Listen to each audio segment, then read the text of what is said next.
Pangmalakasan ang cast ng inaabangang Sigabo na mapapanood dito sa TV5. Mismong si Coco Martin ang nakaisip na kunin ng mga dating artista, lalo na yung mga nakatrabaho niya noong nagsisimula pa lang siya sa showbiz. Kabilang na dyan ang kanyang ex-girlfriend na si Catherine Luna. Narito ang exclusive one-on-one interview sa Hari ng Aksyon ng ating henerasyon. Nabigyan ng pagkakataon ang Julius Babaw Unplugged para makabisita sa set at masilip ang behind the scenes ng comeback series ni Coco Martin na Sigabo. Nakita ko sa set ang mga batikang artistang gaya nina Irma Adlawan, Ces Quesada, Julio Diaz at Joey Marquez. Spotted din sina Jong Hilario, Gerald Napoles, Nico Natividad at Sue Ramirez. Sa aking one-on-one interview sa Hari ng Aksyon ng ating henerasyon, sinabi ni Coco Martin na pinapanood niya raw ang Julius Babaw Unplugged at katunayan, ilan sa cast ng Sigabo ay minsan ko na ring nakapanayam.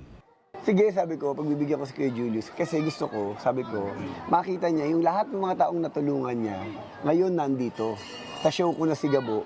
Kasi makikita niya yung purpose ng show niya na siya yung nagiging daan para makatulong sa maraming mga tao. Wow, thank you. Thank you so much. Nakita ko nga sila kanina.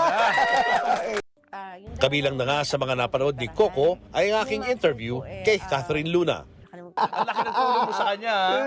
Grabe, ha? Pinagamot niya yung mata, guys. Pati yung ipin, pinayos niya, binigyan ng negosyo. Grabe, grabe ginawa mo sa taong yun.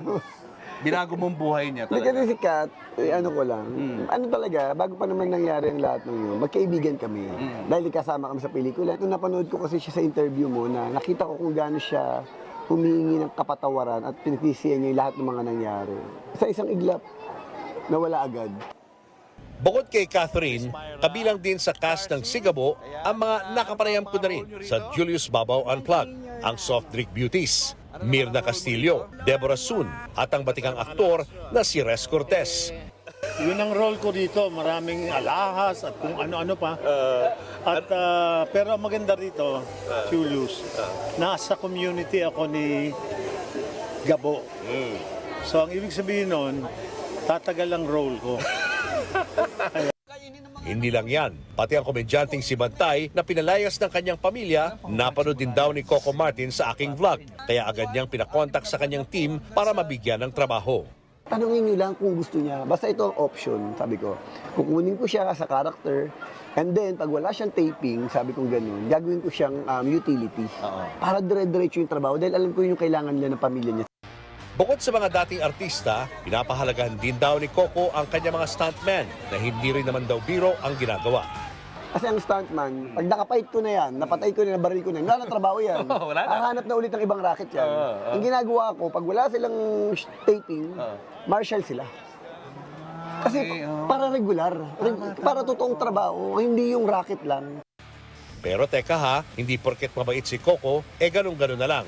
Nagbibigay siya ng trabaho sa mga nangangailangang kasamahan sa industriya, pero istrikto raw siya. Bawal ang cellphone sa set, maliban na lang kung emergency. Bawal din ang chismis, bawal ang malit, at nagpapasurprise random drug test din daw siya. Kung na may oportunidad, makatulong, makapagbigay ng pagkakataon sa iba, hindi ako nagdadalawang isip. Pero, like ko naman sinasabi, pero ibang klase ako katrabaho. Hindi dahil kinuha kita ng ganun-ganun lang, hindi. Mahigpit ako. Kasi bakit? Stricto. Kasi nire-reflect ko rin yung sarili ko sa kanila eh. Na seryoso ako sa trabaho ko eh. Hindi po pwede yung babanjing-banjing o naglalaro lang. Patuloy yan na hindi basta-basta ang upcoming serye ni Coco na Sigabo.